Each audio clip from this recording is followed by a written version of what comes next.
Hi guys and welcome to my channel. Today I'll be looking into my Ancestry DNA results.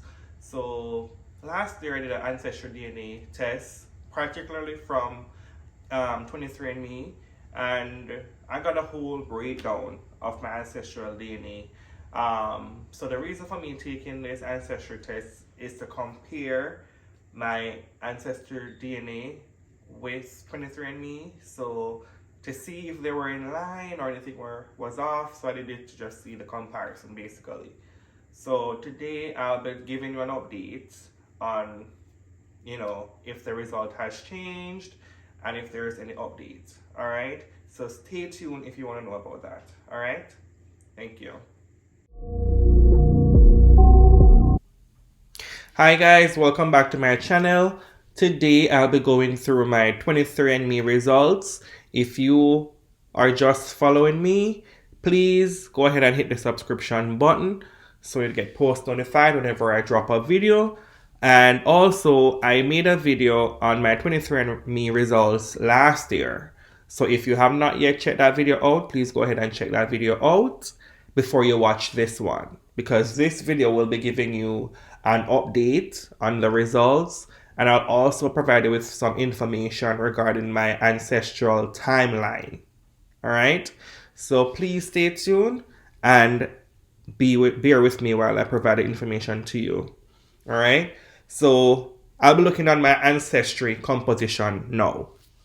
So as you can see, guys, my ancestral composition. So for Sub-Saharan African, I am 88.2% of that region, and I'll be going into those different African countries to see how much percent of each I have in my genetic makeup.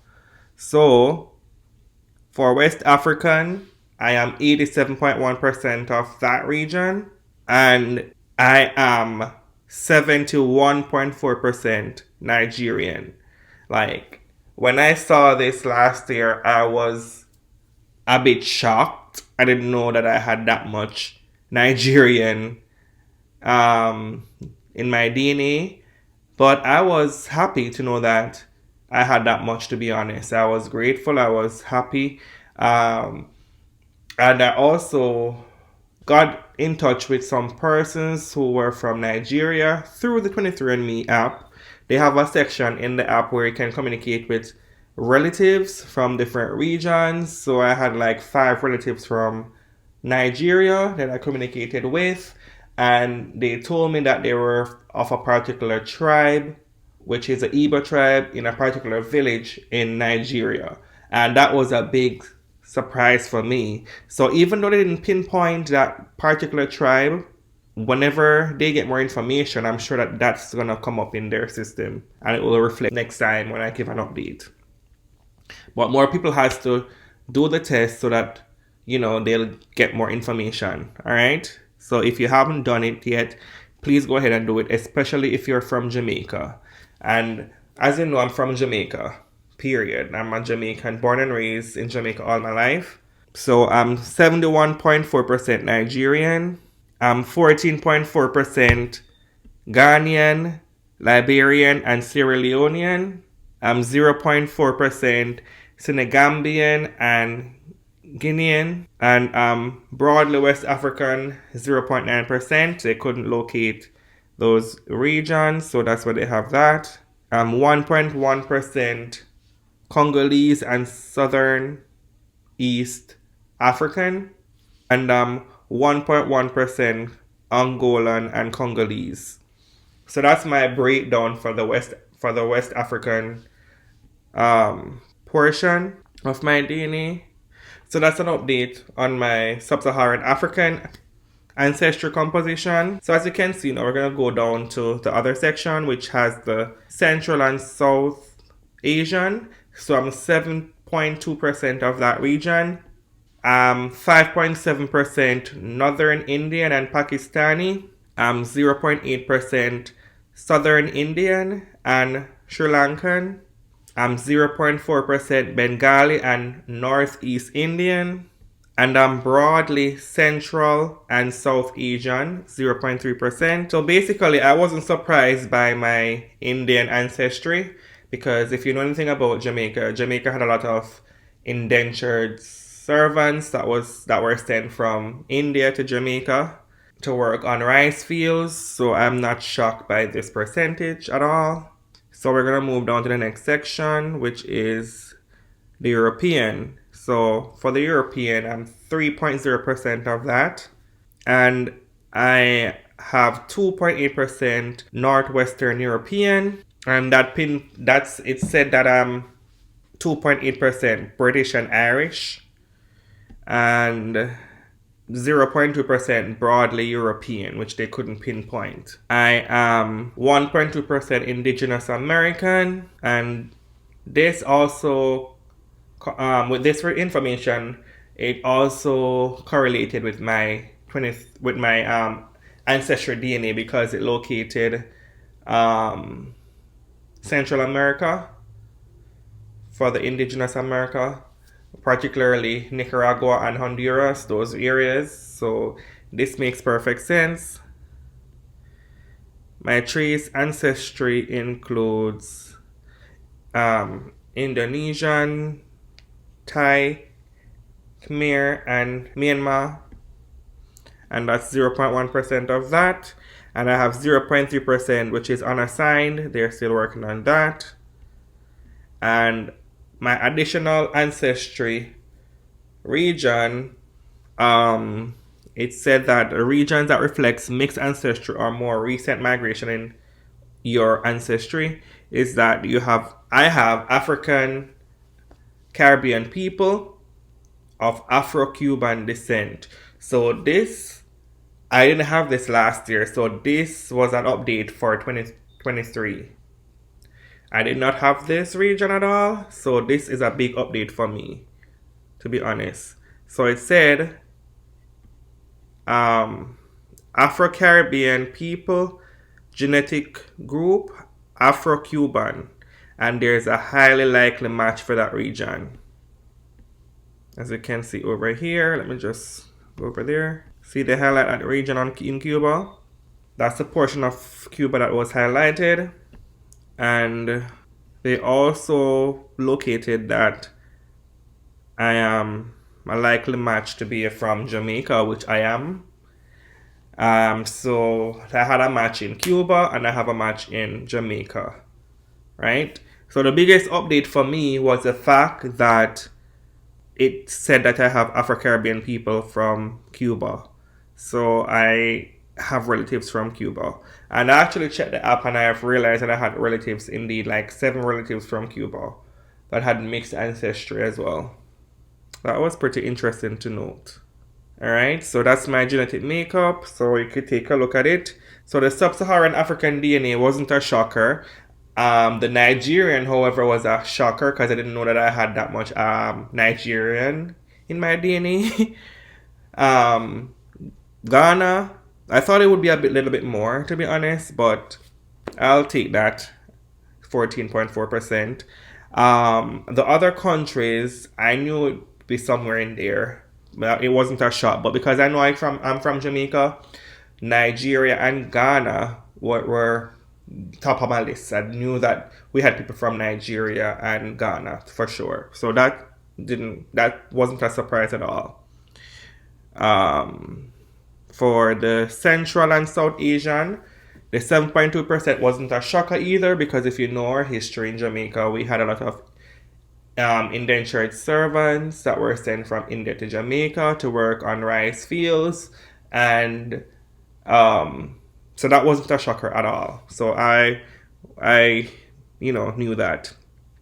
And for the European, I had 3.0% of that, and 2.8% of that was from British and Irish descent. And I have 1.2% Indigenous America, right? And all these regions on the map pinpoints the location. So the green represents the different areas of Central and South Asian. For the European, it's all the blue section. So everything over here is the European area.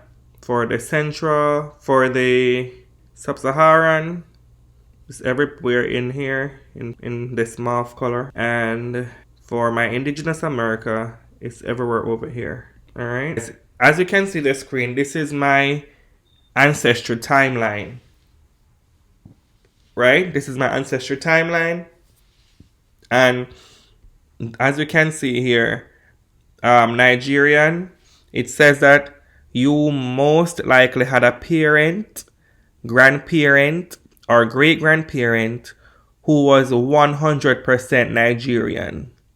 This person was likely born between the 1900s and 1960.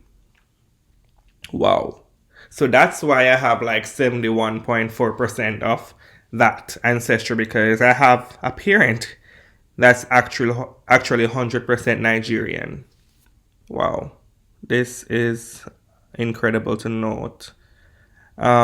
For Ghanaian, Liberian, and Sierra Leonean, it said that you most likely had a grandparent, great grandparent, or second great grandparent who was 100% Ghanaian, Liberian, and Sierra Leonean. This person was likely born between the 1870 and 1930. Wow. Oh my goodness. Wow. For northern India and Pakistani, it said that I most likely had a second great grandparent, third great grandparent, fourth great grandparent, or fifth great grandparent who was 100% northern Indian and Pakistani. This person was likely born between 1780 and 1870. Oh my goodness sake. Wow. Oh my word.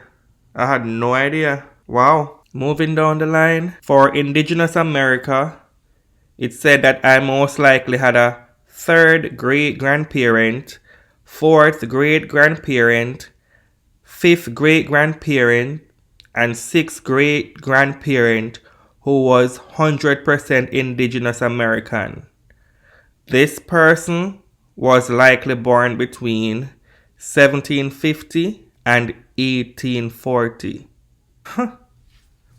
Like, seeing this right now just brings tears to my eyes, because to see how many different, people from different backgrounds created me, this is just unbelievable. Like, all of these people from all different backgrounds is the reason why I'm here today. For British and Irish, he said that I most likely had a third great grandparent, fourth great grandparent, fifth great grandparent, or sixth great grandparent who was 100% British and Irish. This person was likely born between 1750 and 1840. Wow. Wow. And as you can see, everything here is in the same time frame. Oh my goodness sake. From indigenous America to southern Indian and Sri Lankan. Oh my goodness sake. For Angolan and Congolese, it said that I most likely had a third great grandparent, fourth great grandparent, fifth great grandparent, and sixth great grandparent who was 100% Angolan and Congolese. This person was likely born between 1750 and 1840. For this Senegambian and Guinean, it said that I most likely had a third great grandparent, fourth great grandparent, fifth great grandparent, sixth great grandparent, or seventh great grandparent or greater grandparent who was 100% Senegambian and Guinean. It says this person was likely born between 1720 and 1840. Wow. The next one is Southern Indian and Sri Lankan. And it said I most likely had a third great grandparent, fourth great grandparent, fifth great grandparent, sixth great grandparent, or seventh great grandparent, or greater grandparent who was 100% Southern Indian and Sri Lankan. This person was likely born between 1720 and 1840. The last one is Bengali and Northeast Indian. And it said, I most likely had a fourth great grandparent, fifth great grandparent, sixth great grandparent, or seventh great grandparent or greater grandparent who was 100% Bengali and Northeast Indian. This person was likely born between 1720 and 1810. This is my ancestral timeline, guys. So this is where I all stem from, guys. Take a look at it. Wow. Leave a comment in the comment box and let me know what you think about this, guys, because this is incredible information. This is unbelievable. So guys, this is my maternal haplogroup. So if anybody is watching this video right now and you have this maternal haplogroup of L2C, let me know because we probably related. All right, so this is my haplogroup for my maternal group. It's L2C, and it shows the migration. As you can see, started from haplogroup L down to L2C, which I am, and it says your maternal line stemmed from a branch of haplogroup L2 called L2C. Haplogroup L2C arose in Western or Central Africa about 1800 years ago. Wow. And its members later migrated through the grassland and savanna along the southern coast of West Africa. Oh my goodness. And it says today L2C is most common in West African population, including the Mandenka, Wolf, Fulani, and Balanta, among others. Members of L2C are also found along the coast of the Atlantic slave trade from Cape Verde to the Caribbean, the United States, and Brazil. Oh my goodness. And it says that L2C is relatively common among 23andMe customers. So this is very common. And it says today you share your haplogroup with all the maternal line descendants of the common ancestor of L2C. And it says I am one in 850 people who shared this haplogroup. Oh my goodness. And it goes down and says some more information. The culture and genetic landscape of Africa. Different chromosomes and all that stuff. Wow. Now let's take a look at my paternal haplogroup. So this is from my father's side. And for my paternal haplogroup is EM263.2. And it says that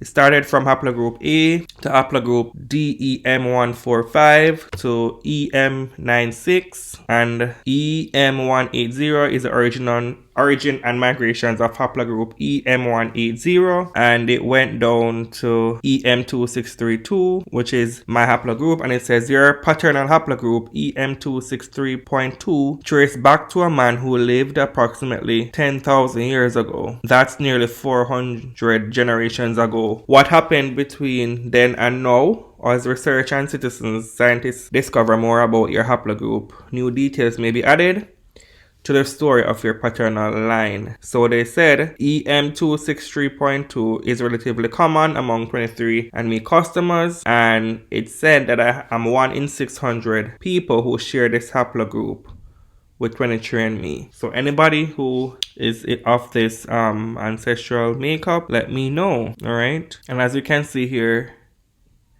this is a little background information about my whole ancestral DNA. You can take a look, and that's it, guys. Thank you guys for watching. Thank you guys so much for watching. I hope you have learned a lot about my genetic makeup and that you will continue to tune in and see my updates as time progresses. So thank you guys so much for watching, and do remember to subscribe and have yourself a good rest of your day.